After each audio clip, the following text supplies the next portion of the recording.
আমরা অলরেডি লাইভে আছি। আমি একটু শেয়ার করে নিই। সবাই ঠিকমতো আমাদের শুনতে পাচ্ছেন কিনা একটু জানাবেন।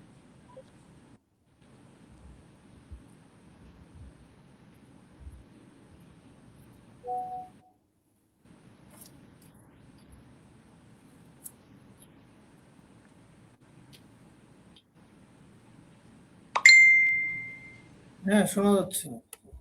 আচ্ছা,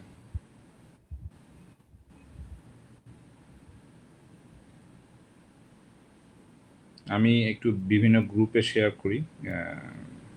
তো আমাদের সাথে অডিয়েন্স যুক্ত হচ্ছে, আমরা একটু ওয়েট করি আর কি।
আসসালামু আলাইকুম সবাইকে। আজকে আমাদের আলোচনার বিষয়, আমরা আসলে গত কয়েকটা এপিসোড থেকে আলোচনা করতেছি যে member vision for a better ITT.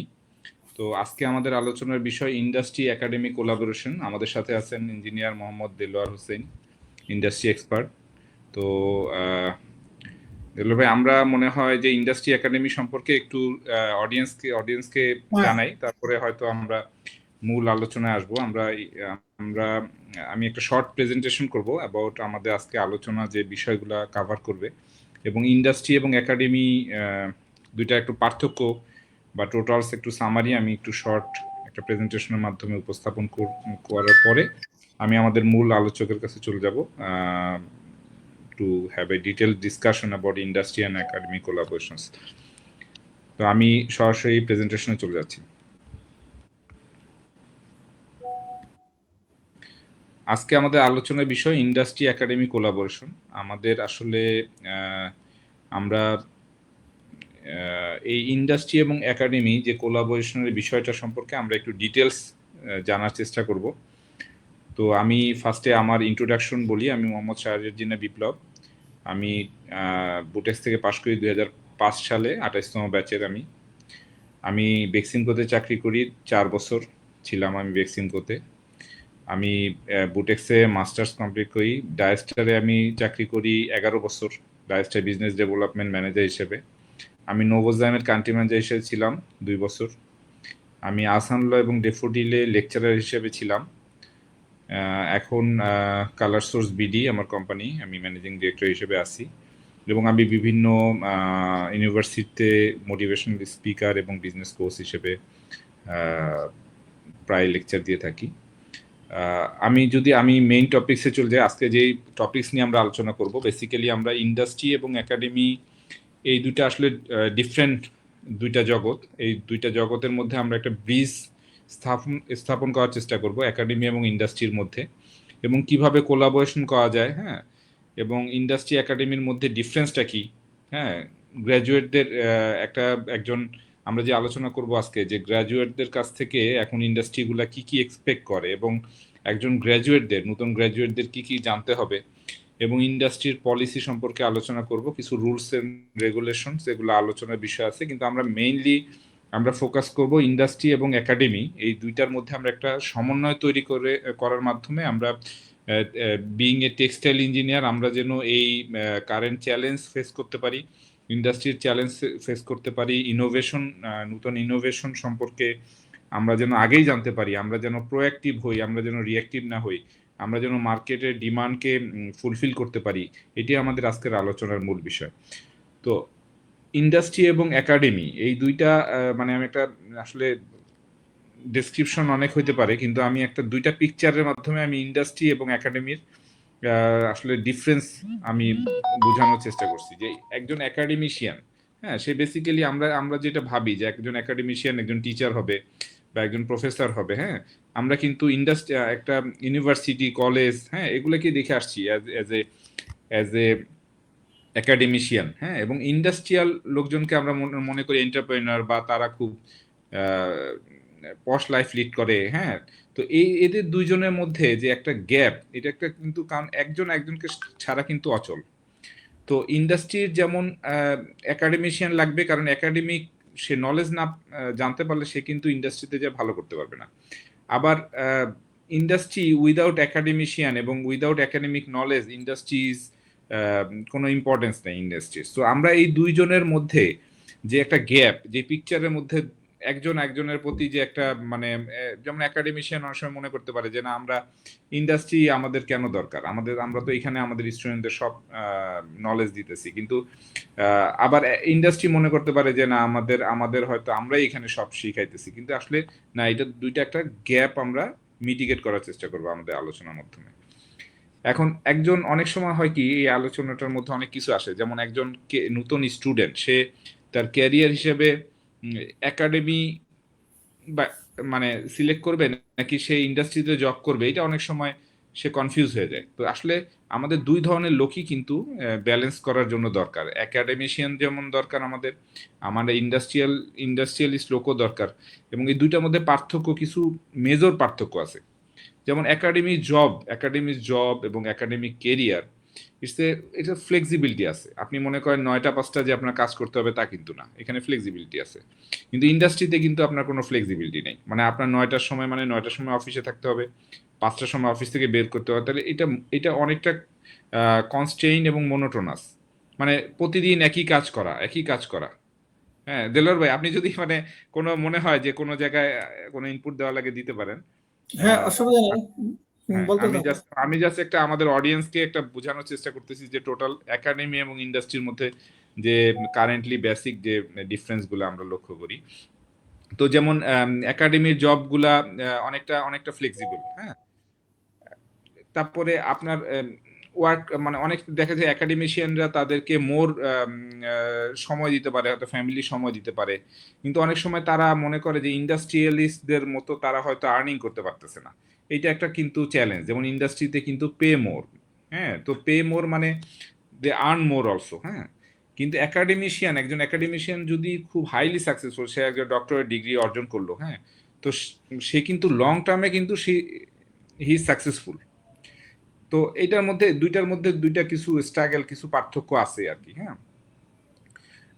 যেমন একাডেমি, ফর এক্সাম্পল, একাডেমিটা একটা রিসার্চ করার জন্য কিন্তু এই ফান্ডের জন্য অ্যাপ্লিকেশন করা লাগে বিভিন্ন রকম। আর একাডেমিশিয়ান একজন ইন্ডাস্ট্রিয়ালির মালিক, সে চিন্তা করলো যে না, আমি আজকে একটা বড় একটা আমি মেশিন কিনবো, সে কিন্তু নিজেই ডিসিশন মেকার। কিন্তু একজন একাডেমিশিয়ান সে কিন্তু অনেক সময় নিজের ডিসিশন নিতে পারে না। তো এখানে একটা কিন্তু বড় গ্যাপ আমরা অনেক সময় লক্ষ্য করি যে ইন্ডাস্ট্রি এবং একাডেমির মাঝে, হ্যাঁ। তারপরে আমি মানে একটা পিকচারের মাধ্যমে এই জিনিসটা বোঝাতে চেষ্টা করতেছি। যেমন একজন নরমালি যদি একজন একাডেমি সে ক্যারিয়ার হিসেবে নেয়, সে একটা সময় যখন সে নোবেল প্রাইজ পাইলো বা সে একটা সাকসেসফুল প্রফেসর হইলো, মানুষ কিন্তু তার ড্রেসের দিকে কখনোই দেখবে না, বাট তার একাডেমিক ফ্লেক্সিবিলিটি, একাডেমিক সাকসেসটাই কিন্তু মোর ইম্পর্টেন্ট, হ্যাঁ। তো আমরা এইখানে কিন্তু অত ফর্মাল কোনো কিছুর দরকার নেই, কিন্তু যখন একজন মানুষ যখন জব করে, সে ফার্স্ট দিন থেকেই কিন্তু তাকে ক্যাজুয়াল হইতে হবে, হ্যাঁ। তো এগুলো বেসিক ডিফারেন্স যে আমরা একাডেমিক এবং ইন্ডাস্ট্রিয়ালিস্টের মাঝে যে হতে পারি। যেমন আপনার অনেক সময় বলা যায় যে একাডেমি যারা চাকরি করে, তারা মানে একাডেমি মানে কি, যা টিচার বা ইউনিভার্সিটিগুলোতে চাকরি করে, তাদের মধ্যে অনেকটা ফ্লেক্সিবিলিটি আছে। কিন্তু একজন সায়েন্টিস্টকে যদি আপনি দেখেন, সায়েন্টিস্ট কিন্তু মোর ওয়ার্কহলিক, মানে সে কিন্তু সারাদিন এই জবের যদি সাকসেস মানে 24 ঘন্টা সে কাজ না করলে কিন্তু সে সাকসেস হতে পারবে না। সো আমরা কখনোই বলতে পারবো না যে একজন একাডেমিয়া লেস পরিশ্রম করে বা একজন ইন্ডাস্ট্রিয়ালিস্ট কম পরিশ্রম করে, কারণ সাকসেসের পিছনে আপনার ব্যাকগ্রাউন্ডে অনেক কাজই তারা করে। হ্যাঁ, আচ্ছা, এখানে ফ্রিডম একই জিনিসই। আমি আসলে কিছু শর্ট কিছু আমি বর্ণনা দিতেছি। আচ্ছা আচ্ছা, এখানে পে এর ব্যাপারটা আছে যে বাংলাদেশের পার্সপেক্টিভে কিন্তু ইন্ডাস্ট্রিয়ালিস্ট যারা আছে বা যারা প্র্যাকটিক্যাল জব করে তাদের পেমেন্টটা একটু হাই। হ্যাঁ, কিন্তু আসলে সবকিছু তো টাকার বিচারেই হয় না, আসলে মানুষের সাকসেসের অনেক ডেফিনেশন আছে। তো এই ইন্ডাস্ট্রিয়াল এবং একাডেমিয়া জব হিসেবে এটার মধ্যে ডিফারেন্স লক্ষ্য করা যায়। কিন্তু আমরা যদি আপনি পেমেন্টের বিচারে কম্পেয়ার করেন, কিন্তু আসলে to be a successful person, হ্যাঁ, কে মোর সাকসেসফুল, সো এইটা আসলে একটা মিথ। হ্যাঁ, এটা একটা মিথ। তো আমরা চাবো যে এই দুইটার মধ্যে যে গ্যাপটা আছে, এই গ্যাপটা আমরা মিটিগেট করে আমরা একে অন্যের সাথে সমন্বয় করে আমরা আমাদের কেরিয়ারকে গঠন করব। আমরা একজন ভালো গ্র্যাজুয়েট তৈরি করব যে ইন্ডাস্ট্রির সাথে লিঙ্ক করে এই ইন্ডাস্ট্রিকে অনেক দূর নিয়ে যেতে পারে। তো আমাদের এই আলোচনা আমরা আমার মনে হয় যে এইখানে আর যা আছে আমি মোটামুটি সবাই বুঝতে পারছে যে ইন্ডাস্ট্রি এবং একাডেমি। আর একটা জিনিসটা আমি বুঝাই যে কোলাবোরেশন, আমরা কিভাবে আমরা কোলাবোরেশন করতে পারি, যে আমরা আমরা আমরা ইন্ডাস্ট্রি এবং একাডেমির সাথে এমইউ করতে পারি, যেটা ইজ ভেরি কমন এখন, যে ইন্ডাস্ট্রি এবং একাডেমির সাথে একটা কোলাবোরেশন থাকবে, যে ইন্ডাস্ট্রি থেকে যখন একটা লোক যাবে সে ইন্টার্নি করবে, এটা ইজ ভেরি কমন। কিন্তু আমরা ইন্ডাস্ট্রি এবং একাডেমি যদি একসাথে আমরা চলতে পারি, হ্যাঁ, ডেভেলপমেন্টের ক্ষেত্রে, আর&ডি ক্ষেত্রে দেখা গেছে যে আর&ডি সেন্টারটা ইন্ডাস্ট্রিতে থাকলো না, একাডেমি সেন্টারে থাকলো, তখন একটা স্টুডেন্ট এখানে জানতে পারলো এবং তখন সে ইন্ডাস্ট্রিতে যাওয়ার পরে তখন সে তার মোর নলেজ গ্যাদার হলো। তো আমরা এই যে এমইউ গুলো আমরা এখানে করতে পারি। হ্যাঁ, তো এমইউ বিভিন্নভাবে হইতে পারে, এটা তো আপনারা সবাই জানেন। তো আমার মনে হয় দেলোয়ার ভাই, আমরা আপনার কাছে যাই এখন। মানে আমরা ইন্ডাস্ট্রি এবং একাডেমি, আমার মনে হয় যে এই আলোচনাটা মনে হয় অনেকটা আমাদের অডিয়েন্স বুঝতে পারছে যে আমরা ইন্ডাস্ট্রি এবং একাডেমি যে দুইটা ডিফারেন্ট জিনিস, এই দুইটা জিনিসের মধ্যে আমরা গ্যাপ কিভাবে মিটিগেট করব। তো আমরা সরাসরি এখন আলোচনায় চলে যাই। হ্যাঁ, দেলোয়ার ভাই, আচ্ছা, আমাদের সাথে আছেন মোহাম্মদ দেলোয়ার হোসেন। দেলোয়ার ভাই আসলে এই যে ইন্ডাস্ট্রি এবং একাডেমি এই জিনিসটা নিয়ে আসলে অনেকেই কাজ করে, কিন্তু উনি উনি বিইং এ টেক্সটাইল ইঞ্জিনিয়ার, হ্যাঁ, উনি 28 বছর এই এক্সপেরিয়েন্স থেকে উনি, আমি দেখছি যে অনেক জায়গায় ওনাকে কিন্তু বিইং এ বিজনেস কোচ এবং মোটিভেশন স্পিকার হিসেবে তাকে নিয়ে যাওয়া হয়, কারণ ইন্ডাস্ট্রির যে নলেজগুলা এইটা যে সুন্দরভাবে আমাদের স্টুডেন্টদের মাঝে বা আমাদের গ্র্যাজুয়েটদের মাঝে পৌঁছায় দেওয়ার ক্ষেত্রে ওনার অবদান আসলে অনস্বীকার্য। উনি একাধারে বিভিন্ন ইন্ডাস্ট্রিতে জব করছেন খুব হায়ার পোস্টে, এবং তারপরে সে আসলে এখন সে বিভিন্ন ইউনিভার্সিটির লেকচার হিসেবে আছেন। তো স্যার, আপনি যদি একটু আমাদের বলেন যে আমাদের আপনার সম্পর্কে আমাদের অডিয়েন্সদের, যে আপনার জার্নিটা কিভাবে শুরু হলো বুটেক্স থেকে, তারপরে আপনি আস্তে আস্তে গেলেন, যদি একটু। ধন্যবাদ বিপ্লব। তো দর্শকদের উদ্দেশ্যে আসসালামু আলাইকুম। অ্যাকচুয়ালি আমি 1-2 মিনিট একটু আমার সম্পর্কে একটু বলি। আমি 1996 বুটেক্স থেকে বের হই এবং আমার অ্যাডভান্স সাবজেক্ট ছিল, মেজর সাবজেক্ট ছিল হোয়াইট প্রসেসিং, ডাইং প্রিন্টিং। তো ওখান থেকে বের হয়ে বিভিন্ন ফ্যাক্টরিতে নিট ডাইং এ ছিলাম। আমার শুরু হয় পদ্মা পলিকটন দিয়ে, তারপরে অ্যাসোটেক্স, Ahmad fashion, Mitali fashion, পলমল, DBL, এইসব ফ্যাক্টরিতে আমি জব করি এবং ডিবিএল এ হয় আমার লাস্ট জব। এবং ডিবিএল এর ডেজিগনেশনটা ছিল আমার প্রসেস ডেভেলপমেন্ট। এটা হয়তো আপনাদের কাছে একটু নতুন এবং আমার কাছেও নতুন, কিন্তু ইম্প্যাক্ট অনেক বেশি এটার।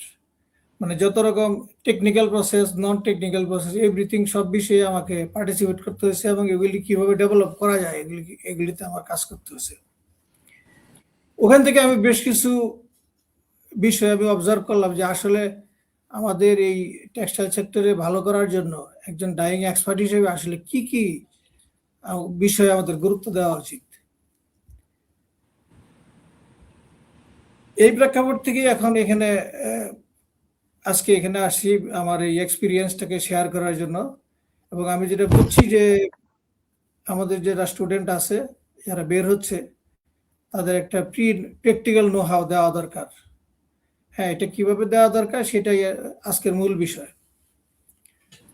তো বিপ্লব, আমি কি হ্যাঁ জি শুরু করবো জি নাকি তোমার কোনো জি কোশ্চেন জি থাকলে? জি না চলো ভাই, আমরা আসলে কি এই যে যখন অনুষ্ঠানগুলো পোস্ট করি তো অনেকেই আমার কাছে অনেক প্রশ্ন রাখে। আমি আসলে মানে গতকাল আমি এই পোস্টটা করি যে ইন্ডাস্ট্রি একাডেমি নিয়ে আলোচনা করব, তো আমার কাছে অনেকগুলা কোশ্চেন আসছে। এখন আপনি যদি অ্যালাউ করেন আমি কিছু কোশ্চেন যদি আপনাকে বলি যে তাহলে হয়তো আলোচনাটা সুন্দর হবে।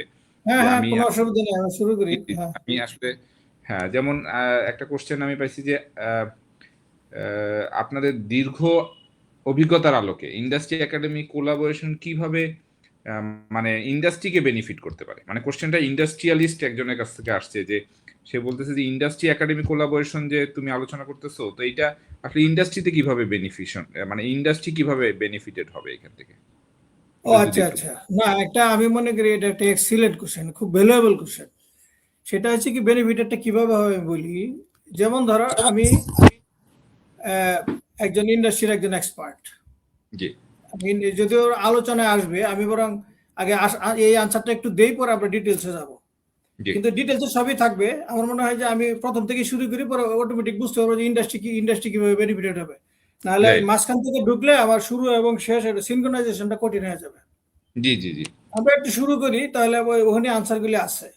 যেমন একটা গ্রাজুয়েট স্টুডেন্ট যখন সে ইউনিভার্সিটি থেকে বের হয়ে সে ফ্যাক্টরিতে গেলে তাকে প্রথম দিন কি হয়, প্রথম দিন তাকে ইন্ট্রোডাকশন নেওয়া হয়, মানে সবার সাথে পরিচয় করায়।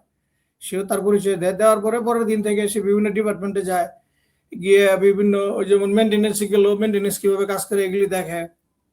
তারপরে ওই এইচআর অ্যাডমিনে যায়, তারপর ইউটিলিটি ডিপার্টমেন্টে যায়, প্ল্যানিং ডিপার্টমেন্টের সাথে বসে, কোয়ালিটি ডিপার্টমেন্টের সাথে বসে, ডেলিভারি ডিপার্টমেন্টের সাথে বসে, গার্বেজ ডিপার্টমেন্টের সাথে, এইভাবে so many department, marketing department, merchandising, বিভিন্ন ডিপার্টমেন্টে সে যায়। গিয়ে এইভাবে সে কিছু শেখার চেষ্টা করে তারা কিভাবে কাজ করে। এইভাবে কাজ করতে করতে করতে করতে দেখা যায় যে এইভাবে তাদের প্রায় 2 মাস, 3 মাস, 4 মাস, 5 মাস চলে যায়। তারপরে যেটা হয়, তারপরে হয় কি যে ম্যানেজমেন্ট তার কাছ থেকে কিছু চাওয়া শুরু করে। কি চাওয়া? সেটা হলো যে প্রোডাকশন কি হলো এটা রিপোর্ট করা, প্রোডাকশন রিপোর্টিং কালেক্ট করা, কোয়ালিটি কন্ট্রোল, তারপরে ওই সাপ্লাই চেনের যে র মেটেরিয়াল বিষয়ে তার কাজ করতে হয়, প্ল্যানিং এ পার্টিসিপেট করতে হয়, মার্চেন্ডাইজিং এর সাথে তার একটা সিনক্রোনাইজেশন থাকতে হয়, কোন অর্ডার কিভাবে ফলো আপ হইতেছে। মানে মূল কথা হলো যে সে অনেকগুলি ডিপার্টমেন্টের সাথে ইন্টারকানেক্টেড হয়, এটা 3-4 মাস পরে গিয়া, রাইট এবং তার আস্তে আস্তে তার জবাবদিহিতাটা শুরু হয়। আচ্ছা, এখানে কথাটা হলো যে যদি সে একদম ডাইরেক্ট ফ্রেশ থাকে, তার যদি প্র্যাকটিক্যাল কোনো ফ্যাক্টরি সম্পর্কে অভিজ্ঞতা না থাকে, তাহলে এই যে 4-5টা মাস গেল, সে কি শিখবে? ওখানকার এক্সিস্টিং প্র্যাকটিসগুলি সে শুধু শিখবে যে এখানে এই কাজটা এইভাবে হয়। আচ্ছা, যদি তাকে যদি আগে থেকে ট্রেড আপ করানো হইতো যে এই ডাইং এর এসওপিটা এরকম, জেনারেল এসওপি এই, আর বেস্ট প্র্যাকটিস আছে এরকম, তাহলে এসওপি সম্পর্কে তার 3-4টা যে ধারণা থাকে যে ডাইং প্রসিডিউরে এই 3-4টা প্রসেস আছে, আগে থেকে সে একটা প্রি ইনফর্মড হয়ে গেল। হয়ে যাওয়ার পরে কি হবে, সে ফ্যাক্টরিতে এসে কিন্তু সে ওইটার সাথে কম্পেয়ার করা শুরু করবে। ডে 1 থেকেই তার কার্যক্রম শুরু হয়ে গেল, সে বোঝা শুরু করবে, 2-4-5 দিন করে বুঝে গেল। তারপরে সে দেখবে যে অল্টারনেটিভ অপশন কি আছে, ওইটা সে অ্যাপ্লাই করার চেষ্টা করবে। যখনই সে অ্যাপ্লাই করার চেষ্টা করবে তখনই কিন্তু এখানে একটা ইমপ্রুভমেন্ট শুরু হয়ে যাবে, এবং সেটা হয়তো 15 দিন, 1 মাস বা 2 মাসের মাথায় কিন্তু শুরু হয়ে যাবে। সে বইতে আমি যেরকম নিট ডাইং এক্সপার্ট হিসেবে শুধু ডাইং প্রসেসের কথাই বললাম, যদি সে যদি মার্কেটিং এক্সপার্ট এর কাছ থেকে কোনো নলেজ পায়, তাহলে মার্কেটিং এক্সপার্ট তাকে কি শিখাবে? মার্কেটিং এক্সপার্ট হয়তো শিখাবে যে আপনার প্রোডাক্ট ডাইভার্সিফিকেশন ছাড়া কস্ট মিনিমাইজ করা সম্ভব না। যেমন 100% কটন যদি আপনারা করেন, তাহলে কিন্তু আমাদের অর্ডার ধরা কঠিন হবে। এখানে কোনো মানে কোনো কোম্পানি সার্ভাইভ করতে পারবে না এইসব অর্ডার নিলে। আপনাদেরকে প্রোডাক্ট ডাইভার্সিফিকেশন সম্পর্কে আপনাদের জানতে হবে, নতুন নতুন প্রোডাক্ট ডেভেলপ করতে হবে। এটা যদি সে ওখান থেকে জেনে আসে, সে ফ্যাক্টরিতে আসবে, আসার পরে দেখলো কি যে এখানে তো সব কটন চলতেছে, তার মানে তার মনে মনে কিন্তু একটা ইয়ে কাজ করবে যে না, তাহলে তো ওখানে শুনে আসলাম যে এগুলি নাকি সার্ভাইভ করা যায় না, তাহলে আমাদের অল্টারনেটিভ চিন্তা করতে হবে। তার মানে যে তার ভিতরে একটা চেঞ্জ আসবে যে না, আমি আর এগুলি একটু খুঁজে বের করি যে কিভাবে কি করা যায়, সে টপ ম্যানেজমেন্টের সাথে কথা বলবে। কথা বলার পরে দেখবে যে দেখা যাবে যে কি হলো যে না, কটনে আমাদের যে মেশিন যেগুলো আছে এগুলো আসলে কটনের উপযুক্ত, সিবিসি করতে গেলে বা ঠিক আছে, বা 100% পলিয়েস্টার করা যায় না। কারণ এই যে 100% পলিয়েস্টার করা যায় না, 100% পলিয়েস্টারের তো আমাদের হিউজ অর্ডার আছে। তারপরে এখন যেরকম লেটেস্ট টেকনোলজি আসতেছে, যেমন রিকোয়ারমেন্ট আসতেছে মার্কেটিং থেকে, যেমন এই নাইলন, ভিসকোস, এগুলো অনেক অনেক ধরনের আসতেছে। এই জিনিসগুলো কিন্তু সে ওই মার্কেটিং থেকে শিখলো, সে ইউনিভার্সিটিতে সে যেখানেই শিখুক সে শিখবে। এটা যদি শিখা থাকে তাহলে ফিল্ডে এসে কিন্তু সে এগুলো ডেভেলপমেন্টের চেষ্টা করবে। হ্যাঁ, চেষ্টা করলেই এখানে একটা চেঞ্জ আসবে। কিরকম চেঞ্জ? এখন যদি ওই মেশিন থাকে তাহলে সে এই প্রসেসটা অন্য জায়গা থেকে শেখার চেষ্টা করবে, সেখানে ডেভেলপমেন্ট করবে, তার মানে এই অর্ডারগুলি আমরা পাবো। আর যদি মেশিন না থাকে তাহলে ম্যানেজমেন্টকে বলতে হবে যে এই ধরনের কাজ নিলে আমরা সাস্টেনেবিলিটি আসবে, তাহলে আমাদেরকে এরকম নতুন মেশিন আনতে হবে। তাহলে আমরা মার্কেট ধরতে পারলাম।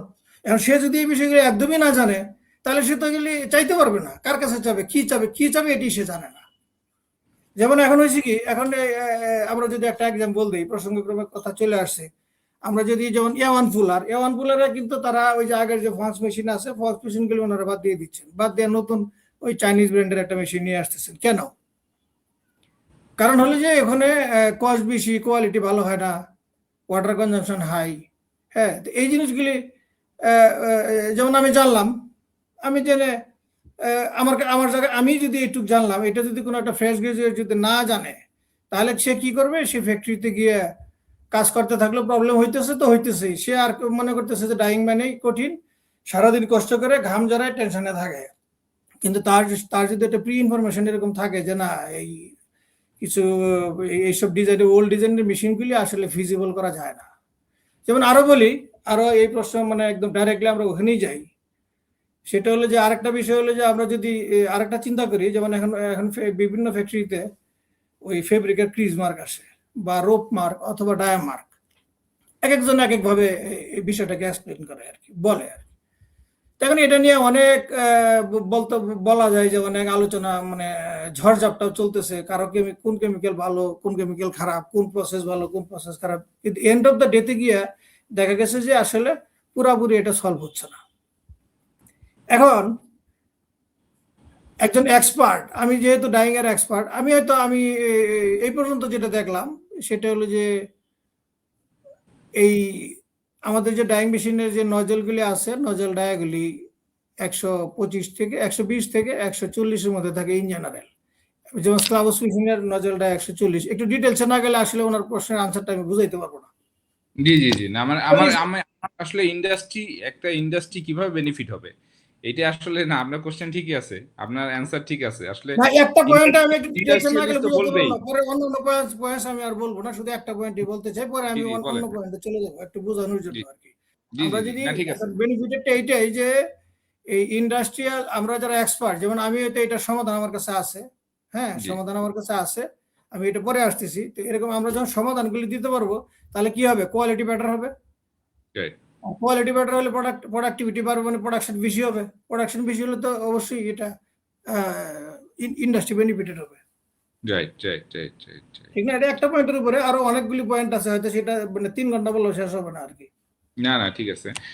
মানে আরেকটা প্রশ্ন আমার কাছে আসলে আসছে যে আপনি এখন যে টেক্সটাইল ইঞ্জিনিয়াররা যারা বের হচ্ছে বিভিন্ন ইউনিভার্সিটি থেকে, আগে তো আমাদের শুধু বুটেক্স থেকে বের হইতো, এখন অনেকগুলো university, affiliated college, private university, তো এদের মধ্যে আপনি মানে কোথায় স্কিল গ্যাপটা মানে আপনি দেখতেছেন যে স্কিল গ্যাপটা কোথায়, যে তাদের মধ্যে গ্যাপটা কোথায়, মানে স্কিলে যদি মনে করেন যে যখন তারা নতুন ফ্রেশ গ্র্যাজুয়েট হিসেবে যায়। না, এখন অ্যাকচুয়ালি ফ্রেশ তো ফ্রেশই। জি হ্যাঁ, ফ্রেশ তো ফ্রেশই, তাদেরকে অ্যাকচুয়ালি আমাদের ফ্যাক্টরি যে এসওপি গুলি আছে, হ্যাঁ, এটাকে তাদেরকে অবশ্যই ইনজেক্ট করায় দিতে হবে। থিওরিটিক্যাল নলেজ আমি যদি এক দুই কথাই বলি, জি যদি বলি তাহলে হলো যে ইউনিভার্সিটি টিচাররা স্টুডেন্টদেরকে যেটা দেয় সেটা হলো ছড়ানো ছিটানো কিছু ফুল, মানে 10 কালারের 10টা ফুল ওনাদেরকে উপহার দিয়ে দিল, মানে ফুলের নলেজের ফুল দিল আর কি স্টুডেন্টদেরকে। আর ইন্ডাস্ট্রিয়াল প্রফেশনাল যারা আছে তারা তাদেরকে ট্রেন আপ করার পরে এই ফুলগুলিকে একটা ফুলের তোড়া বানায় দিল।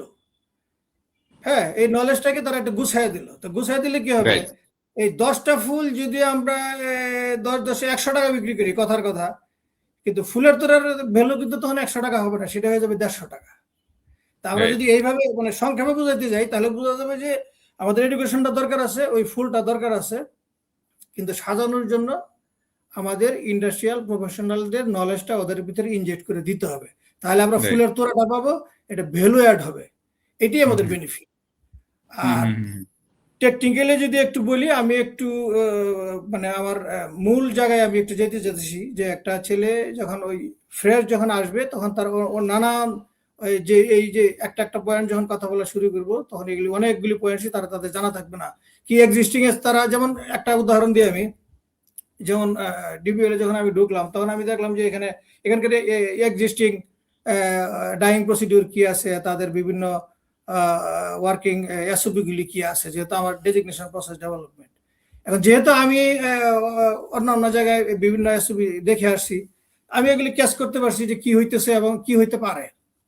কিন্তু একটা ফ্রেশ ছেলে কিন্তু ওইটুক শিখতেই তার 6 মাস 7 মাস লেগে যাবে, যে এখানে কি আছে এটা মুখস্থ করতে করতে ওদের এই সময়টা চলে যাবে। আমার তো সেটা যায় নাই, কারণ আমি জানি যে এই কাজগুলো এইভাবে হয়, শুধু এখানকার প্রসিডিউরটা কি, আর আমি এটা অল্টারনেটিভ অপশন আমি কি জানি। তখন আমি কি করলাম, যে এখানে ফাইন টিউনিং এর সুযোগ আছে ওইগুলিতে আমি প্রপোজাল দিলাম যে এটাকে এইভাবে সেভ করা যায়, এই প্রবলেমটা এইভাবে সেভ করা যায়, এই টাইমিংটা সেভ করা যায়। হ্যাঁ, তখন ওই টাইমিং থেকে কিন্তু একটা ভালো বেনিফিট আসে। সেটা কিরকম একটা এক্সাম্পল দিই, না হলে তো আবার থিওরিটিক্যাল হয়ে যায় আর কি। যেমন একটা এক্সাম্পল বলি, যেমন টার্কিশ ডাইং। তো টার্কিশ ডাইং এ দেখা যায় যে ওখানে যে প্রসেসটা দেওয়া আছে এটা অলমোস্ট 11 আওয়ার্স, এবং অন্যান্য ফ্যাক্টরিতে আমি দেখছি যে কেউ 9 ঘন্টায় করে, 9.5 ঘন্টায় করতে, 8.5 ঘন্টা, 9.5 ঘন্টা, 10.5 ঘন্টা, 11 ঘন্টা, বিভিন্ন ফ্যাক্টরিতে আছে।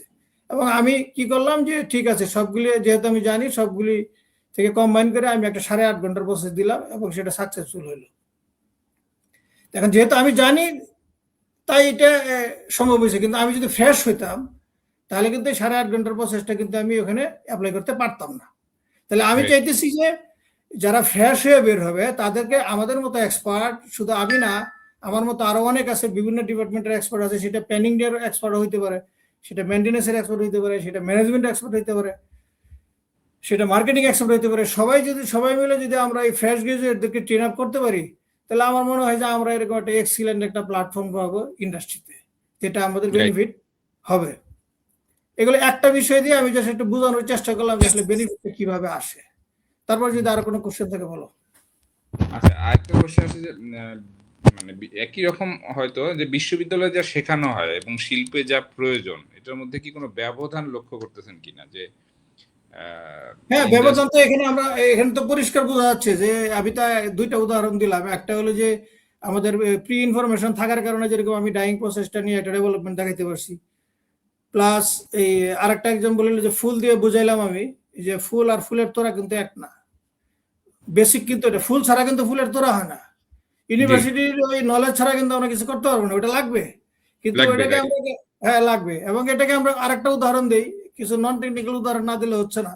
সেটা হলো যে আমরা যদি বলি যে ওই তেলাপিয়া মাছ, হ্যাঁ তেলাপিয়া মাছকে কিছু খাবার দেওয়া হয় 3 মাসে, কিন্তু ওটা একটা ভালো আউটপুট আসে। এমন কিছু খাবার দেওয়া হয় যে খাবারে সে 3 মাসে অনেক একটা দারুণ একটা আউটপুট আসে।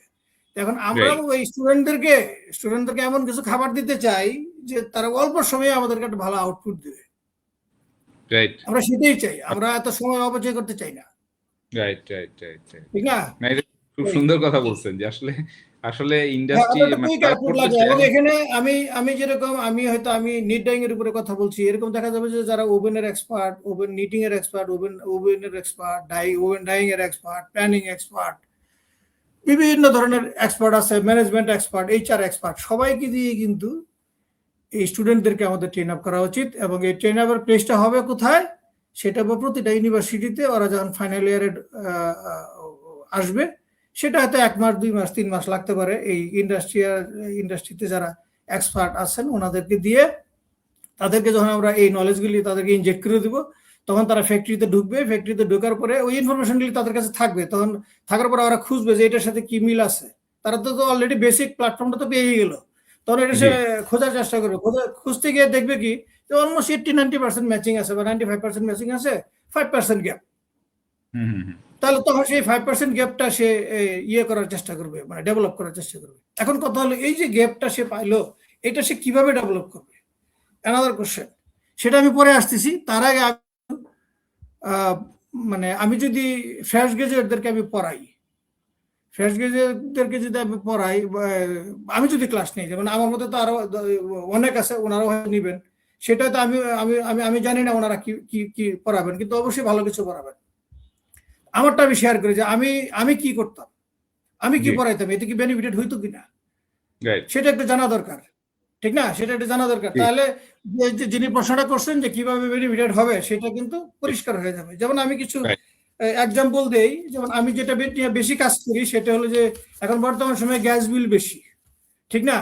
সবাই কিন্তু বলে যে গ্যাস বিল বেশি হয়ে গেছে, কস্টিং অনেক হাই, তারপরে এনভায়রনমেন্ট সেভ করতে হবে, এইসব নিয়ে কথাবার্তা চলতেছে, এনার্জি সেভিং করতে হবে, এইসব এই কথাগুলি সবচেয়ে বেশি চলতেছে এখন। আমি অলরেডি এই বিষয় নিয়ে আমার একটা ফরেন একটা কোম্পানি আছে, তাদের সাথে আমি মানে কিছুটা অ্যাটাচমেন্টে আছি।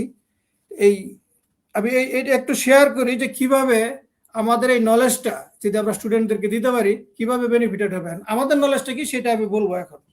যেমন আমরা এনার্জি সেভিং নিয়ে যদি বলি, আমরা যেটা জানি সেটা হলো যে এনার্জি সেভিং এর একটা নতুন কনসেপ্ট আসছে এখন বাংলাদেশে, heat recovery from hot waste water.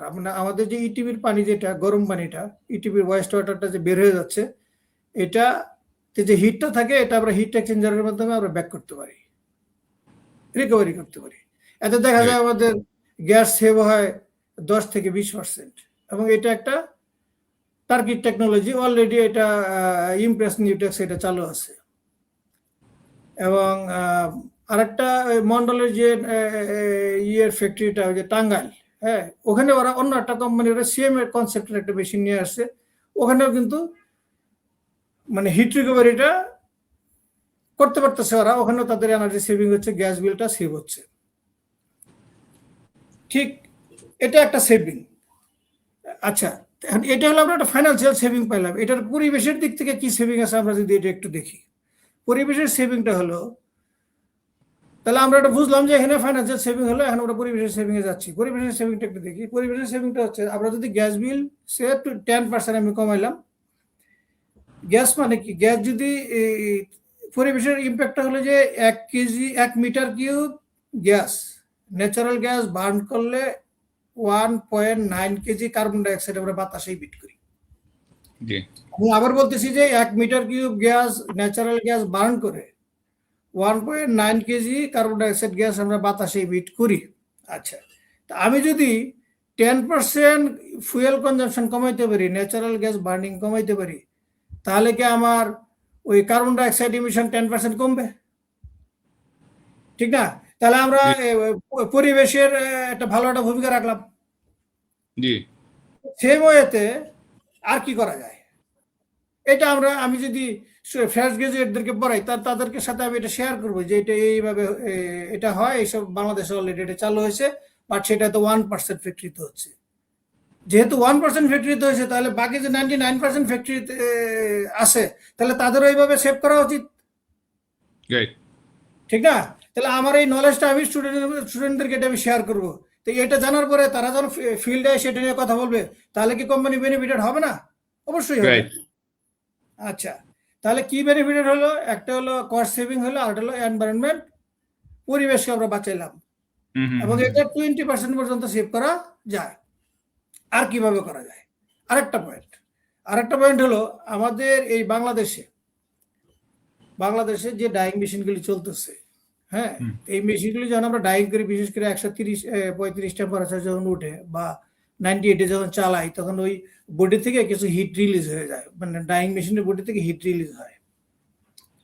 এখন একটা নতুন কনসেপ্ট আসছে, এটা চাইনিজ কনসেপ্ট, সেটা হলো যে এই হট যে মেশিন হট হয়ে যে হিটটা রিলিজ হয়ে যায়, এটাকে কিভাবে সেভ করা যায়।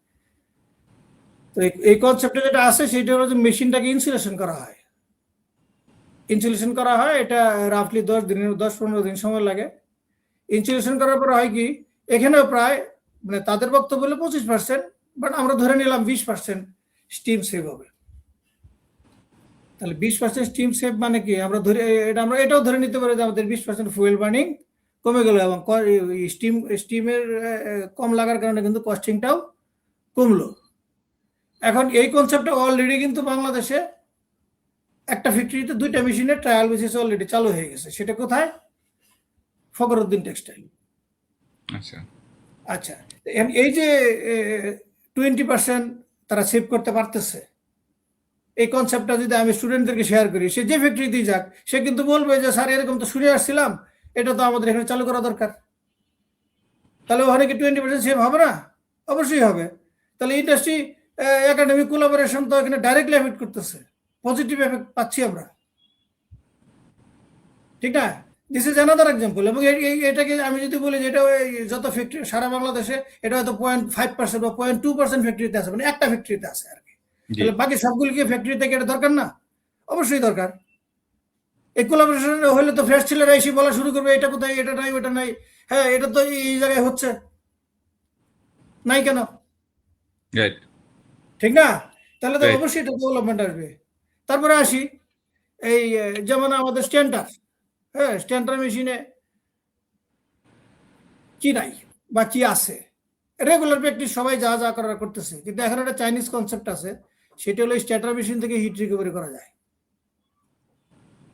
এখন অন্যরা এটা করছে কিনা আমি জানি না, 2-1টা কোম্পানিতে হয়তো করলে করতে পারে, বাট আমার জানা মতো এখনো শুরু হয় নাই। এখন এই কনসেপ্টটা এখনো পর্যন্ত বাংলাদেশে চালু হয় নাই, কিন্তু এই কনসেপ্টটা অলরেডি মার্কেটে আছে, ঠিক না? এখন আমি এটা যখন আমি একটা ছেলেকে শেখাবো, সে কি সেগুলি খুঁজবে না কোথায় কোথায় কোথায়? আর এটা যখন আসবে তখন ওখানেও প্রায় 20 থেকে, তাদেরও কথা হলো 20 থেকে 25% আমাদের সেভিং থাকবে। তাহলে ডাইরেক্ট ইম্প্যাক্টটা কিন্তু পরিষ্কার বোঝা যাচ্ছে। আরো আসি কিভাবে আমরা এক্সপার্ট হয়ে স্টুডেন্টদেরকে নলেজ দিয়ে কিভাবে আসলে কোম্পানি বেনিফিটেড হইতে পারে। আমি আমার এক্সপিরিয়েন্স শেয়ার করতেছি, আপনারা আপনাদের এক্সপিরিয়েন্স শেয়ার করবেন।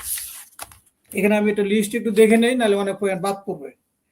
যেমন আছে এখানে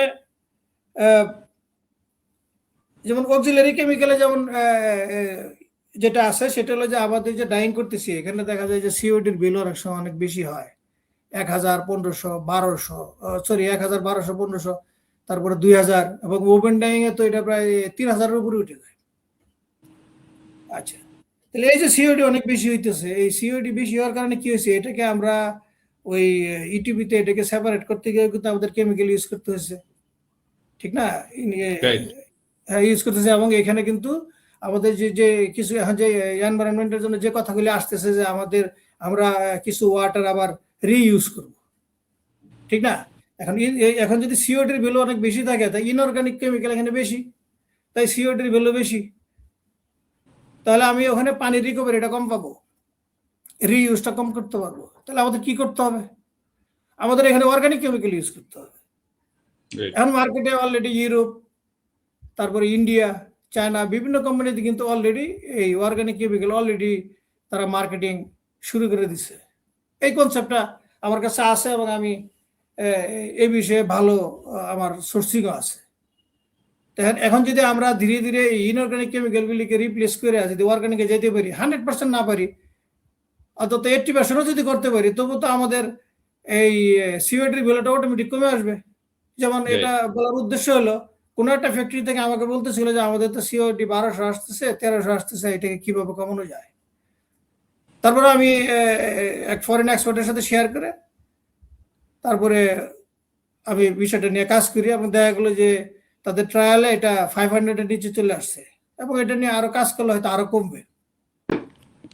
সুতরাং আমরা যদি পরিবেশ নিয়েও চিন্তা করতে চাই, এই পরিবেশের নলেজ আমার যতটুকু আছে, অন্য একজনের হয়তো আরো বেশি আছে। আমরা এই নলেজগুলো আমরা স্টুডেন্টদের সাথে শেয়ার করতে চাই, ফ্রেশ গ্রাজুয়েটদের সাথে শেয়ার করতে চাই।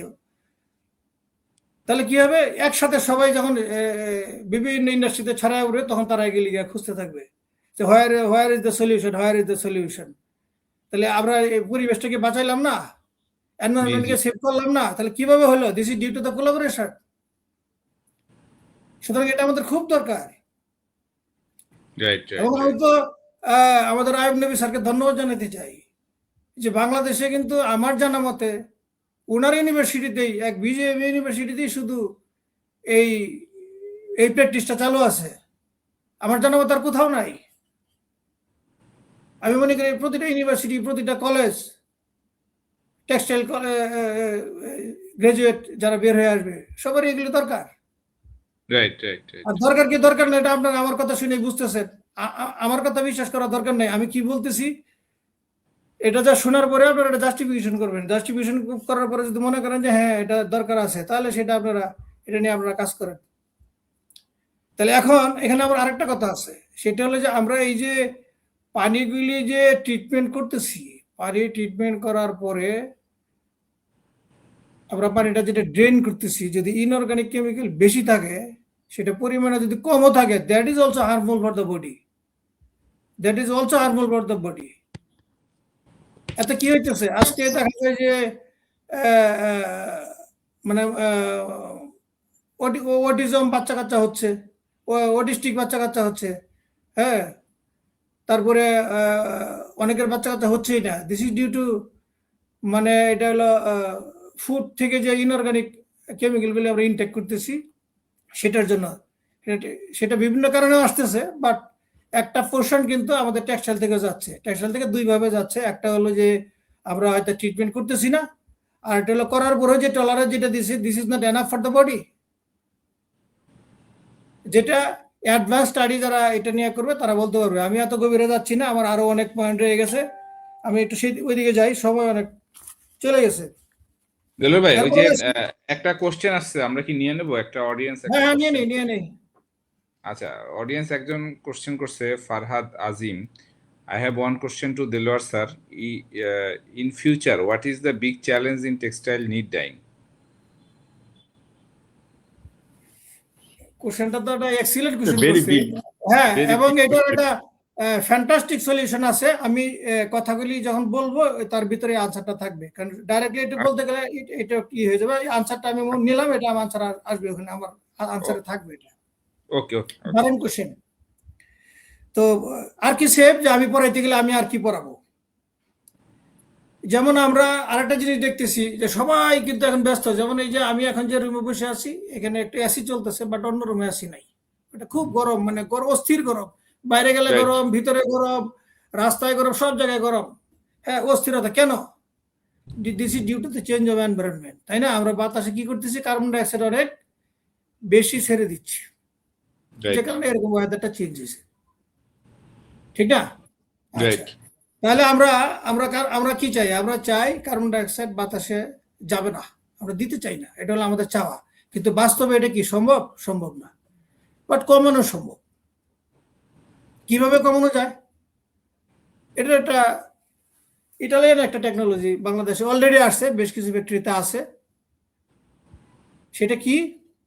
সেটা হলো যে বয়লার, জেনারেটর, এখান থেকে যে এক্সস্ট, যে এয়ারটা চলে যাচ্ছে, বাতাসটা, গরম বাতাসটা বের হয়ে যাচ্ছে, এই বাতাসটা ডাইরেক্টলি বাতাসে না দিয়ে ইটিভির পানিতে ওরা ইনজেক্ট করে দেয়।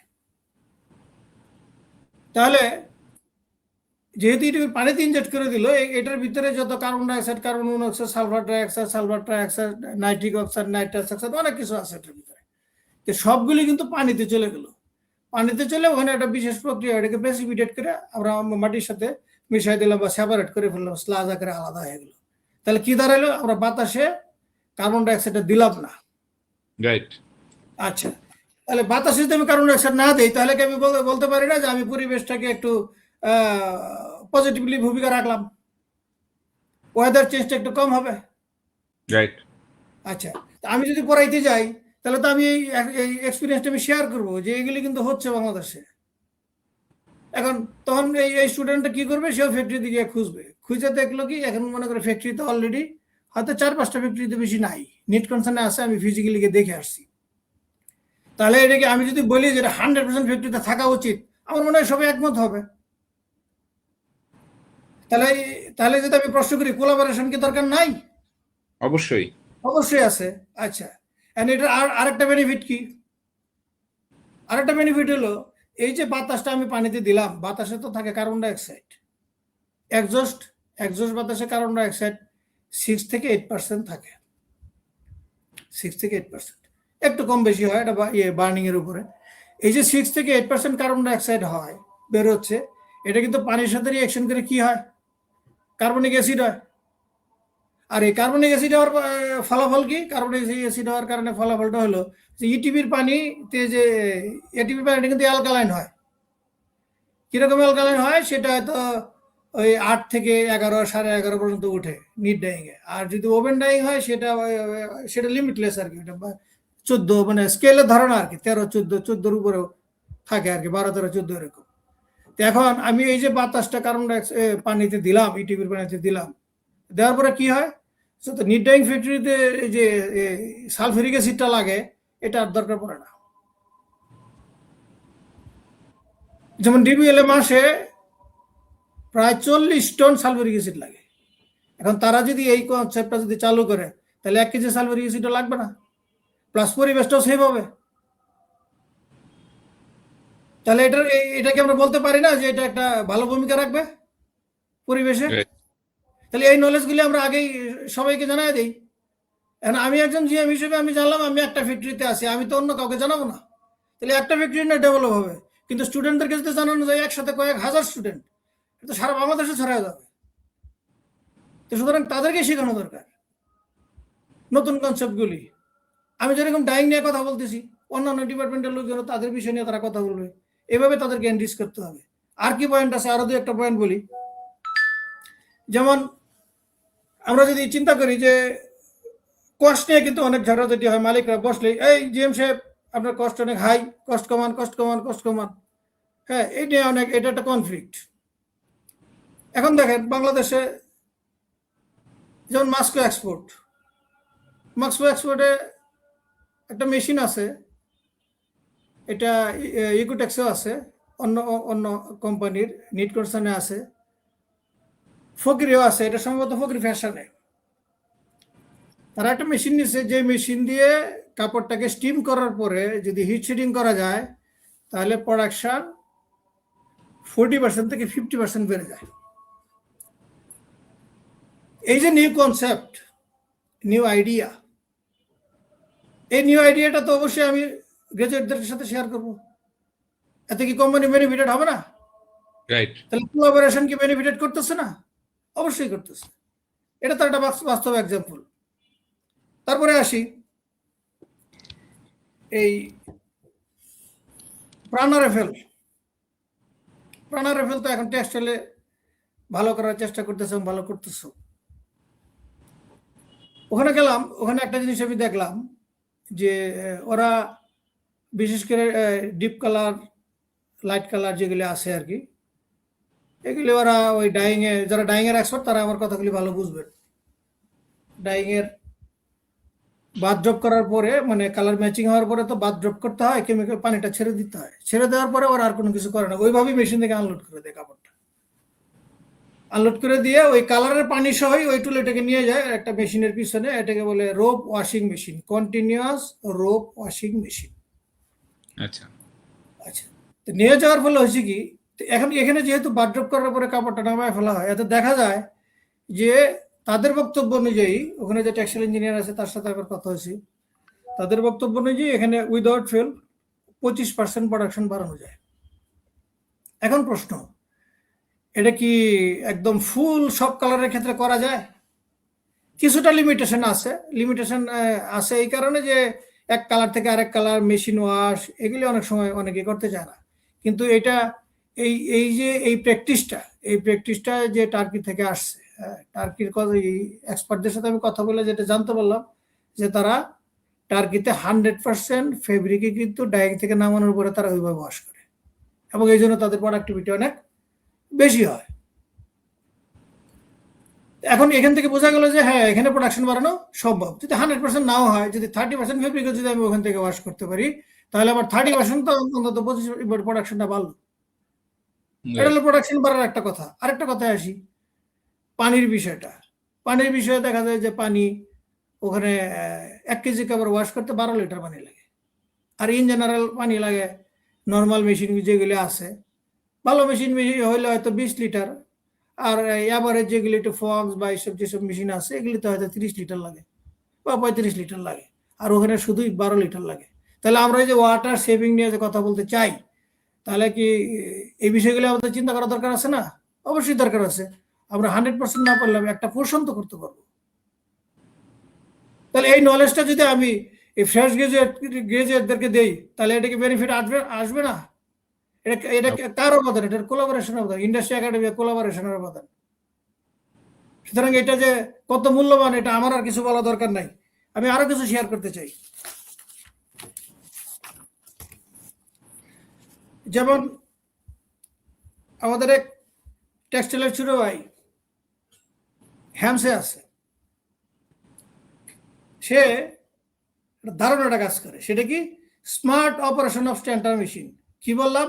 Smart operation of stenter machine. এটা নামটা আমি দিছি বোঝানোর জন্য আর কি। তো আমি তাকে জিজ্ঞেস করলাম যে তোমার স্ট্যান্টারের আউটপুট কি? তখন সে এক পর্যায়ে আমি বললো যে ভাই আমরা করি। তো এই যে স্মার্ট অপারেশন, এটা কিন্তু সারা বাংলাদেশে আমি একদম এটা বলতে গেলে গ্যারান্টি দিয়ে বলা যায়। তারপরেও আছে অনেকে, জানি না আমি, অনেকে এত করতেছে কিনা আমি জানি না, কিন্তু আমার জানা মতো কেউ করতেছে না। ও করতেছে ওখানে, আমাদের টেক্সটাইলের ছোট ভাই আছে হ্যাভসে।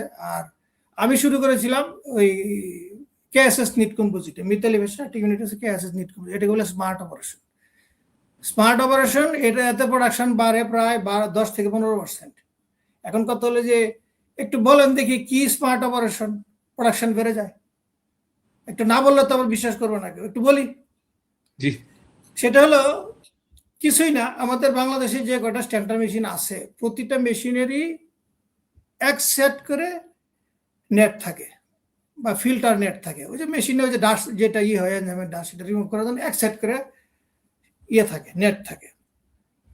এটা আমার জানা মতো এই পর্যন্ত আমি যে কটা ফ্যাক্টরিতে চাকরি করছি, আমি যে কটা ফ্যাক্টরি ভিজিট করছি, কোথাও আমি 2 সেট নেট আমি পাইনি। এক সেট নেট থাকার কারণে যেটা হয় সেটা হলো যে মেশিন যখন চলতে থাকে এই অবস্থায় মেশিনকে অন্তত শর্ট টাইমের জন্য হলেও একটু হলেও বন্ধ করে নিয়ে নেটগুলি পরিষ্কার করে আবার মেশিন ঢুকাইতে হয়। আর কেউ যদি মনে করে যে না আমি একদম রানিং অবস্থায় বন্ধ করবো, নেট পরিষ্কার করবো, দ্যাট ইজ অলসো পসিবল। কিন্তু এটা নেগেটিভ দিক কি? নেগেটিভ দিক হলো যে সে যে নেটগুলি যদি 6 মাসে 1 বছর যাওয়ার পরে, বাংলা ভাষায় যেটাকে বলে নেটগুলির গায়ে এটাকে তেল কাজটা পরে আর কি, মানে এমন কিছু ডাস্ট জমে ওখানে, ওইটা আমি নর্মালি বাতাসে যায় না, ওটা কেমিক্যাল দিয়ে ক্লিন করতে হয়। এতে দেখা যায় 10%, 20%, 25% নেট কিন্তু ব্লক থাকে। যেহেতু 10-20% নেট ব্লক হয়ে যায়, এটা ওই রেগুলার বাতাস দিলে ক্লিন হয় না, যে কারণে প্রোডাকশন 10 থেকে 50% কমে আসে, কারণ মেশিনের স্পিড কমে যায়। তাহলে কি করা দরকার? দরকার হলো 2 সেট নেট থাকতে হবে। এক সেট একদম ক্লিয়ার কাট ক্লিন থাকবে, রেডি থাকবে, 2 সেটই ক্লিন থাকবে। একটা নেট বের করবে আর একটা নেট ফ্রেশ নেটটা ঢুকাই দেবে, ওয়েল ক্লিন নেট ঢুকাই দেবে। আর যেটা সে বের করে দিল এটা বের করে নিয়ে বাইরে নিয়ে যাবে, যদি ওখানে কেমিক্যাল লাগে কেমিক্যাল দিয়ে ভালোভাবে ক্লিন করবে। মানে রানিং অবস্থায় আমি নেটটা যদি ইনজেক্ট করতে পারি এবং ক্লিন নেট, তাহলে আমার প্রোডাকশন এক্সিস্টিং প্রোডাকশন থেকে 10 থেকে 15% বেড়ে যায়। এটা একটা নিউ কনসেপ্ট। এটা কি প্রতিটা ফ্যাক্টরিতে দরকার আছে কি নাই? অবশ্যই আছে। তাহলে এই কনসেপ্ট যদি আমি ফ্রেশ ছেলেদের কে বলে দিতে পারি, তাহলে তারাও কিন্তু আবার সেই একই কথা রিপিট, আর বললাম না, একই কথা রিপিট হবে। তাহলে সুতরাং এটার যে ভূমিকা কতটুকু বলার অপেক্ষা রাখে না। এরপরে আসি, এটা সবাই জানে, মোরাললেস সবাই জানে, হয়তো ফ্রেশ ছেলেরা জানে কিনা আমি জানি না, তবে সব এক্সপার্টই জানে। সেটা হলো প্রি ড্রায়ার। প্রতিটা স্ট্যান্ডার মেশিনে, প্রতিটা ড্রায়ার মেশিনে প্রি ড্রায়ার সেট করা যায়। প্রি ড্রায়ার কি জিনিস? প্রি ড্রায়ার হলো ওই স্টিম রোলার, মানে রোলার ওই যেটা ওভেন ডাইংয়ে, ওভেন ফ্যাক্টরিতে যারা আছে তারা জানে, ওভেন ডাইংয়ে ওই 2টা 3টা 4টাও থাকে, স্টিম রোলারের ভিতরে স্টিম থাকে। এটা স্ট্যান্ডারের পিছনে প্যাডার থেকে বের হওয়ার পরে কাপড়টা ওই প্রি ড্রায়ারের ভিতর দিয়ে যখন বের হয় তখন দেখা যায় যে ওখানে 15-20% মতো ড্রাই হয়ে যায়। এতে প্রোডাকশন ওখানে প্রায় মানে যারা মেশিন বিক্রি করে তারা বলে 30%, বাট আমি ফিজিক্যালি যেহেতু বিভিন্ন জায়গায় দেখছি উইদাউট ফেল 20% প্রোডাকশন বেড়ে যায়। এই যে 20% প্রোডাকশন বেড়ে গেল, এখানে কিন্তু এডিশনাল কোনো ম্যান পাওয়ার লাগলো না, তাহলে আমার প্রোডাকশনটা বাড়লো, এটা আমার একটা লাভ, এটা একটা বেনিফিট।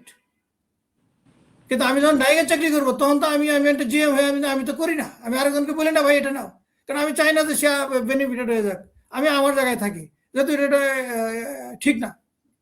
কিন্তু স্টুডেন্টদেরকে যদি শিখাই দেওয়া যায় তাহলে এক ঝাঁকে দেওয়া গেলো 15,000 ছেলে বা 10,000 ছেলে বা 5,000 ছেলে বা 3,000 ছেলে যারাই বেরোচ্ছে প্রতি বছর, তারা সবাই কিন্তু জানতেছে যে এই কনসেপ্ট কিন্তু আছে।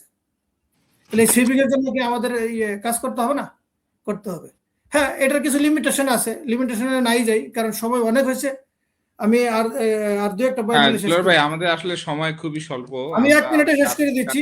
আর একটা পয়েন্ট আমাকে শেয়ার করতে হবে কিভাবে লাভবান হচ্ছে। সেটা হলো যে আমাদের বাংলাদেশে যে ধরে নিলাম 200 ফ্যাক্টরি আছে অ্যাটলিস্ট নিট ডাইং, বা 100 যদি ধরি, তো 100-র ভিতরে দেখা যায় যে 30 থেকে 40টা ফ্যাক্টরিতে আসে হলো একটা অটো ডোজিং সিস্টেম, মানে স্ট্যান্ডার্ড মেশিনে আমরা যে সফটওয়্যারগুলি দিচ্ছি এটা অটোমেটিক ডোজিং করা যায়।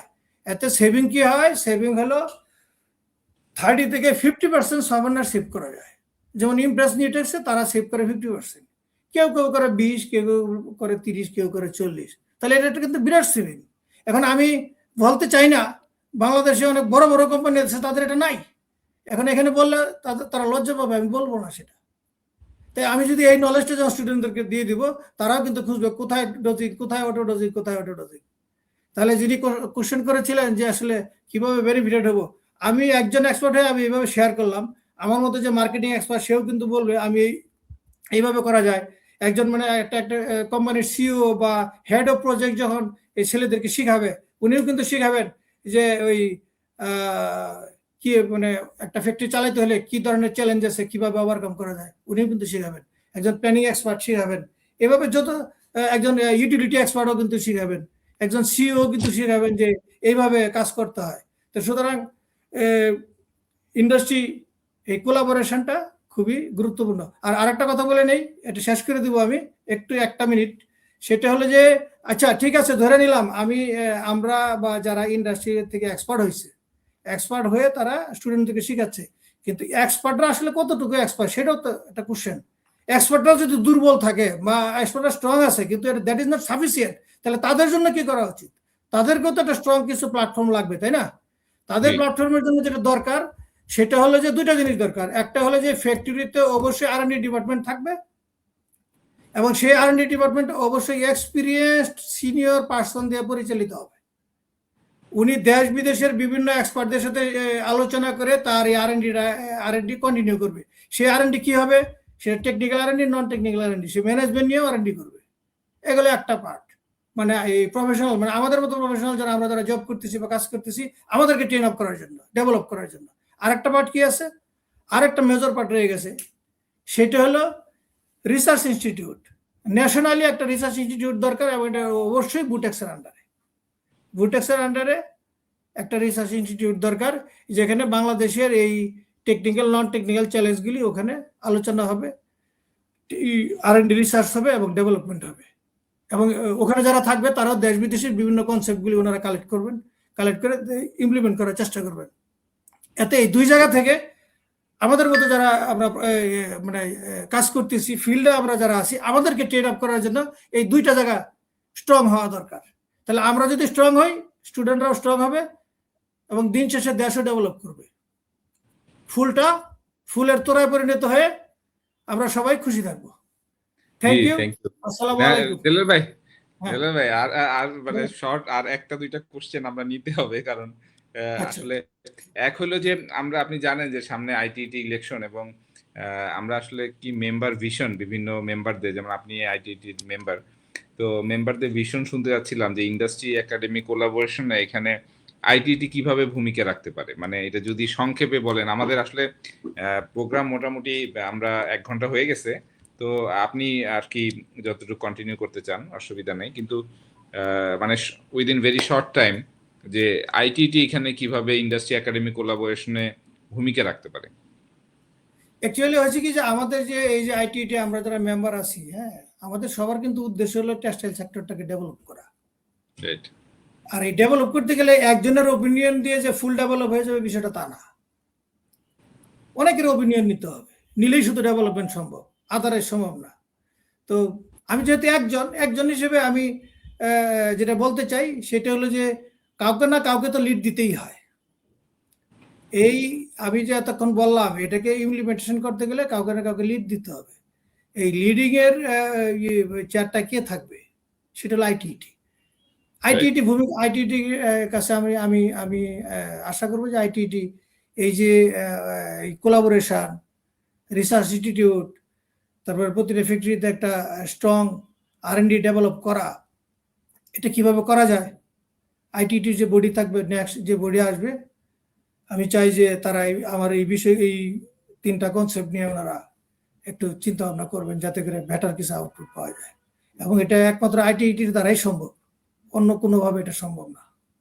Right, right, right. ধন্যবাদ। আসলে মানে আপনি যেভাবে বলতেছিলেন আমরা মনোমুগ্ধ হয়ে শুনতেছিলাম। বিশেষ করে পরিবেশের ব্যাপারটা যেভাবে বললেন, আসলে আমাদের অনেক দায়িত্ব আছে পরিবেশের প্রতি। হ্যাঁ? এই দায়িত্বগুলা যদি আমরা পালন করতে পারি তাহলে আসলে এই যে এখন যে ওয়েদারের আনস্টেবিলিটি, হ্যাঁ? সকালে বৃষ্টি হয়, আজকে ফোকাস করতেছে 3 দিন থেকে বৃষ্টি হবে কিন্তু আজকে মাত্র বৃষ্টি দেখলাম। সো এনভায়রনমেন্ট এবং air pollution, water pollution, even food, আমাদের যে ফুড সেফটি, আমাদের এখন হসপিটালগুলোতে আপনি দেখবেন প্রচুর রোগী।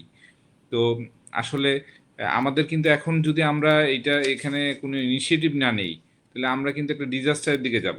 হ্যাঁ, ডিজাস্টারের দিকে যাব।